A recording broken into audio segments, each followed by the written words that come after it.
नमस्कार मित्रांनो, रोहित खेरकर यूट्यूब चॅनलवर सर्वांचं खूप खूप स्वागत आहे. आज आपण काय अभ्यासणार आहोत? तर नुकत्याच झालेल्या बॉम्बे हायकोर्टाच्या स्क्रीनिंग टेस्टच्या आन्सर कीमध्ये काही चुकीची उत्तरं देण्यात आली आहेत आणि त्यावर तातडीने उपाय शोधणं किती गरजेचं आहे याची मला पूर्ण कल्पना आहे. म्हणूनच आजच्या या सत्रात आपण प्रश्नांवर योग्य पद्धतीने आक्षेप कसा नोंदवायचा याची एकदम सविस्तर आणि अचूक माहिती घेणार आहोत. चला तर मग या विश्लेषणाला सुरुवात करूया. आजच्या या विश्लेषणात आपण 4 अतिशय सोप्या आणि महत्त्वाच्या टप्प्यामधून जाणार आहोत. पहिल्यांदा हायकोर्टाच्या आन्सर कीची सद्यस्थिती, त्यानंतर आक्षेप घेण्याचे नियम, मग प्रत्यक्ष ईमेलद्वारे आक्षेप नोंदवण्याची अचूक प्रक्रिया आणि शेवटी अंतिम मुदत आणि मिळणारी मदत. चला तर मग सुरुवात करूया पहिल्या भागापासून, हायकोर्ट आन्सर की आणि त्याची सद्यस्थिती. तर या प्रक्रियेच्या अगदी खोलात जाऊन बघूया. 26 एप्रिल 2026 रोजी झालेल्या लिपिक आणि चालक पदांच्या परीक्षेसाठी ए, बी, सी आणि डी या 4ही प्रश्नसंचांच्या आन्सर की bombay-high-court.nic.in या अधिकृत वेबसाईटवर उपलब्ध झाल्या आहेत. पण इथेच खरी गोम आहे. या अधिकृत उत्तर तालिकेत काही स्पष्ट चुका असल्याचं अनेक उमेदवारांच्या लक्षात आलं असेल.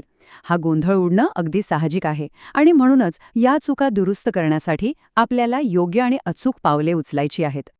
आता वळूया दुसऱ्या भागाकडे, आक्षेपांचे नियम आणि प्रशासकीय स्तरावरील कठोर अटी. मित्रांनो, इथे एक गोष्ट अगदी पक्की लक्षात घेणं आवश्यक आहे. प्रशासनाकडे केवळ एखाद्या प्रश्नाबाबत वरवरची तक्रार करून अजिबात चालणार नाही. जर एखादं उत्तर चुकीचं वाटत असेल तर त्यासाठी एक अतिशय ठोस आणि वैध कारण देणं बंधनकारक आहे.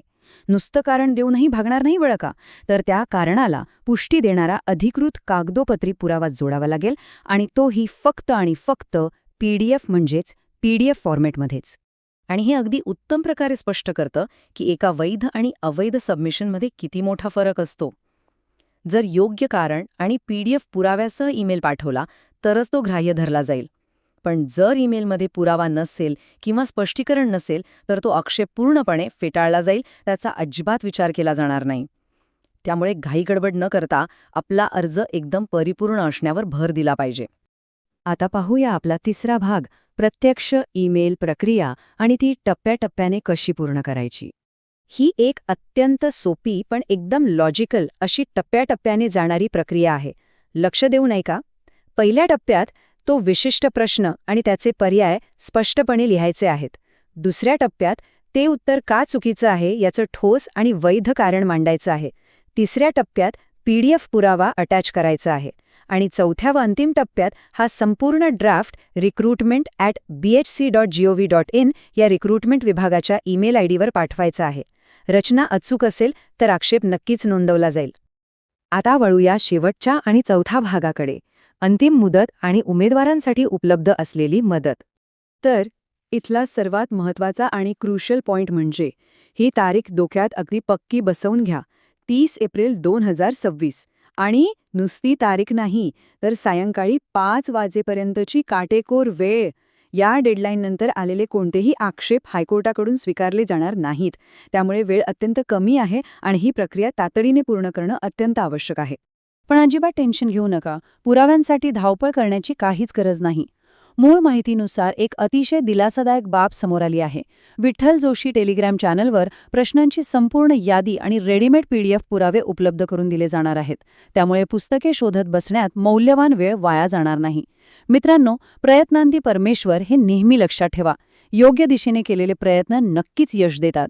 अशाच माहितीपूर्ण विश्लेषणांसाठी आणि अधिक मदतीसाठी आपल्या चॅनलची मेंबरशिप नक्की जॉईन करा, जेणेकरून आपण असेच एकत्र पुढे जाऊ शकू.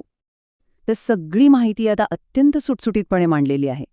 आता एकच सवाल आहे, आक्षेप सबमिट करण्यासाठी तयारी झाली आहे ना? मुदत संपायला तर फार कमी वेळ उरला आहे. त्यामुळे उपलब्ध पुराव्यांचा हुशारीने वापर करा आणि जे उत्तर चुकीचं आहे त्याविरुद्ध आपला आवाज प्रभावीपणे नोंदवा. MPSC किंवा सरळ सेवा परीक्षांबद्दल अधिक जाणून घ्यायचे असेल तर हे विश्लेषण नक्की पहा आणि रोहित खेरकर चॅनलला सबस्क्राईब करायला अजिबात विसरू नका. धन्यवाद.